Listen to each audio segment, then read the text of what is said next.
Week 7 of the fantasy baseball season, and here's a few hitters I would drop this week. The first guy, Charlie Blackmon of the Colorado Rockies. So Blackmon, we know he's had a good storied career with the Rockies the last 6-7 seasons, but this season here he's off to a slow start, and last season the numbers really declined as well for him. So on the season, 6 home runs, 17 RBIs, 20 runs scored, a stolen base, a 217 average, and a 280 on base. So right here the numbers are way down over the last couple weeks, especially here for Blackmon, only hitting 175 with a 250 on base and 2 homers, 5 RBIs. So right here, yeah, it's possible it could be an early season slump the first 2 months of the season here for Blackmon, but I don't know. I think his best days are behind him, and he's just not catching up anymore to that fastball that he used to drive all over the field. So the last few games here for Blackmon, May 16th versus the Giants, 1 for 5 with an RBI. May 17th versus the Giants, 1 for 4 with a run. May 18th versus the Giants, 1 for 2, a homer and RBI. May 21st versus the Mets in a doubleheader, 1 for 8 with a run. And May 23rd at Pittsburgh, 1 for 4. So right here, he's not hitting the baseball. He's not finding the holes. The only good thing I'll give him, he's only struck out 23 times so far in 138 at-bats. So right now, at least he's putting the ball in play, but a lot of weak swings and just a lot of easy outs here for Blackmon. So right now, while he's struggling, I would drop him. Yeah, there's a chance he could turn things around, but it's not looking good for Blackmon right now. And this week, if there's better players you want to get on the waiver wire, I will get him. Especially, I had the video come out yesterday, if you didn't check it. Hit his head for this week. The next guy, Carlson of the St. Louis Cardinals. So the Cardinals here, they got a couple injuries. I mentioned Steven Matz in the pitches video, and now Carlson as well here. So on the season for Carlson, it hasn't been a good one either. 2 home runs, 11 RBIs, 15 runs scored, a stolen base, a 247 average, and a 291 on base. So right now, he's banged up as Carlson, and he went on the injured list with a hamstring strain. And those injuries, we know, are tough ones, and these guys easily can miss a month or 2 here. So the Cardinals, we know they called up a couple good prospects over the last few weeks. Juan Yepes, who could play outfield first and third, who's been great so far. And then Nolan Gorman, the big power hitter from AAA. So right now, Carlson, he could even be out of a job when he returns from the hamstring injury. So right now, he's been dropped in 4% of fantasy leagues. And this week here, I think he's an easy drop. May 15th versus the Giants, 2 for 5 with a rib. May 17th in a doubleheader at the Mets, 2 for 8. May 18th at the Mets, 3 for 4 with a run. May 19th at the Mets, 1 for 5. May 20th at Pittsburgh, 2 for 4, run and a rib. And May 21st, before he went out, 1 for 2 with a run at Pittsburgh in that one. So right here, he's on the 15-day IL, and it's not looking good. And like I mentioned, the hamstring injuries take a long time to heal, and they're easy to aggravate. So right now, I would drop Carlson this week. And his numbers weren't all that great as well, where he was probably a candidate for that as well, too. The next guy, J.P. Crawford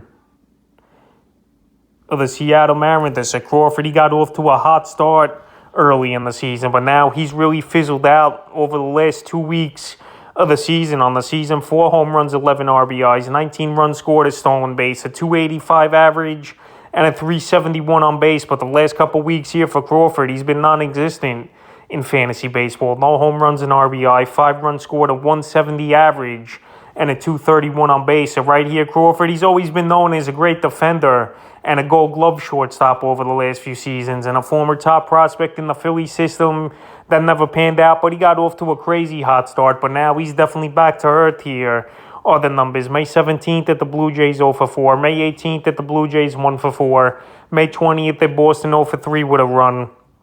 May 21st at Boston, 2 for 4 with a run. May 22nd at Boston, 0 for 5. And May 23rd versus Oakland, 0 for 2 with a run.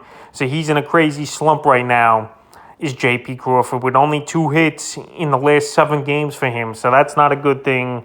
And he's an easy drop. He's still owned in 63% of fantasy leagues, but fantasy owners have dropped him in 4% of leagues. He definitely could get going once again, but like I mentioned, throughout his career, he's known more as a defensive player. And last season, he only hit 273 with 9 homers and 54 RBIs. So I would get away from Crawford this week. The next guy is Andres Jimenez of the Cleveland Guardians. So Jimenez, he was a hot pickup the first few weeks of the season as well, but another guy not known for his hitting throughout his career. And the way his on-base to batting average has been, just the numbers weren't sustainable. He was hitting in the high 3s, but now the numbers have dropped off big time in the last couple weeks. On the season, 4 home runs, 20 RBIs, 13 runs scored, 3 stolen bases, a 290 average, and a 313 on base. And like I'm saying, he's swinging early in counts.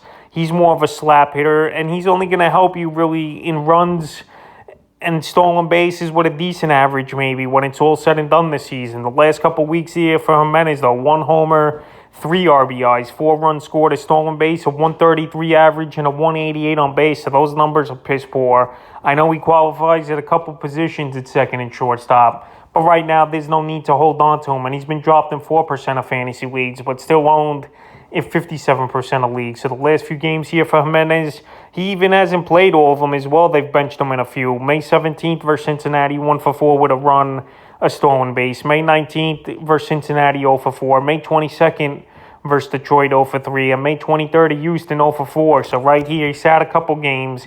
I know a few games have been rained out as well in this time here for Jimenez, but he's more of a defensive play and a slap hitter at best. So this week here, he's an easy drop. Definitely he could get hot again, but I wouldn't count on it. And I would drop him in the 5th and final hitter. I would look to drop this week's Alex Verdugo of the Boston Red Sox. So right here, Verdugo, top prospect in the Dodgers system. And they got him in the Mookie Betts deal a few seasons ago with Boston. But this season here, it's been a train wreck here for Verdugo. After last season, it was just a mediocre year with 13 homers, 63 RBIs, 88 runs scored with a 289 average, and a 351 on base. But so far this season, 3 homers, 16 RBIs, 13 runs scored, a 214 average, and a 255 on base. So those are piss poor numbers. He's only 59% of fantasy leagues, but he's been dropped in 4% as well. And right here, over the last month, he's been horrible, hitting 169. So right now, I know he's got major upside. I know last season was a decent season for him, but there's no reason to hold on to him. If he gets hot, you could go out there and pick him up again. But the last few games, May 16th versus Houston, 0 for 4 with a rib. May 17th versus Houston, 2 for 5. May 18th versus Houston, 0 for 4. May 19th versus Seattle, 3 for 5 with 4 runs. May 20th versus Seattle, 0 for 4. In the last couple games here, he hasn't done much. He sat out May 22nd and the 21st. He walked a few times. So right here, Verdugo struggling. He definitely could find the stroke with the weather warming up here, but I wouldn't count on it right away. So that's a few hitters I look to drop here for Week 7 of the fantasy baseball season.